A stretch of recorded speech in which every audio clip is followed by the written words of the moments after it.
Première épître de Jean, chapitre 4. Bien-aimés, n'ajoutez pas foi à tout esprit, mais éprouvez les esprits pour savoir s'ils sont de Dieu. Car plusieurs faux prophètes sont venus dans le monde. Reconnaissez à ceci l'Esprit de Dieu. Tout esprit qui confesse Jésus-Christ venu en chair est de Dieu.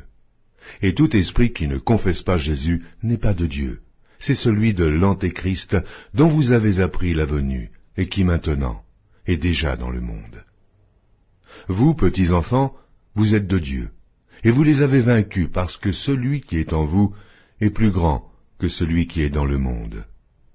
Eux, ils sont du monde, c'est pourquoi ils parlent d'après le monde, et le monde les écoute. Nous sommes de Dieu. Celui qui connaît Dieu nous écoute, celui qui n'est pas de Dieu ne nous écoute pas. C'est par là que nous connaissons l'esprit de la vérité et l'esprit de l'erreur. Bien-aimés, aimons-nous les uns les autres, car l'amour est de Dieu, et quiconque aime est né de Dieu et connaît Dieu. Celui qui n'aime pas n'a pas connu Dieu, car Dieu est amour. L'amour de Dieu a été manifesté envers nous en ce que Dieu a envoyé son Fils unique dans le monde, afin que nous vivions par lui.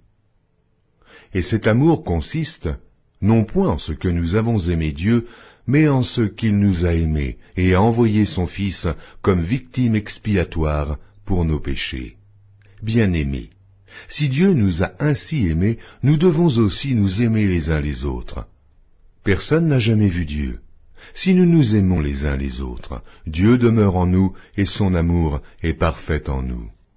Nous connaissons que nous demeurons en lui et qu'il demeure en nous, en ce qu'il nous a donné de son esprit. Et nous avons vu et nous attestons que le Père a envoyé le Fils comme sauveur du monde. Celui qui confessera que Jésus est le Fils de Dieu, Dieu demeure en lui et lui en Dieu. Et nous avons connu l'amour de Dieu. Et nous avons connu l'amour que Dieu a pour nous, et nous y avons cru.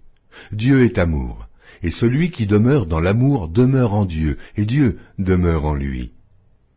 Tel il est, tel nous sommes aussi dans ce monde.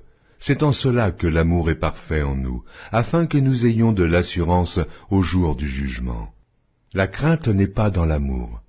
Mais l'amour parfait bannit la crainte, car la crainte suppose un châtiment, et celui qui craint n'est pas parfait dans l'amour. Pour nous l'aimons, parce qu'il nous a aimés le premier. Si quelqu'un dit « J'aime Dieu » et qu'il haïsse son frère, c'est un menteur, car celui qui n'aime pas son frère qu'il voit, comment peut-il aimer Dieu qu'il ne voit pas? Et nous avons de lui ce commandement, que celui qui aime Dieu aime aussi son frère.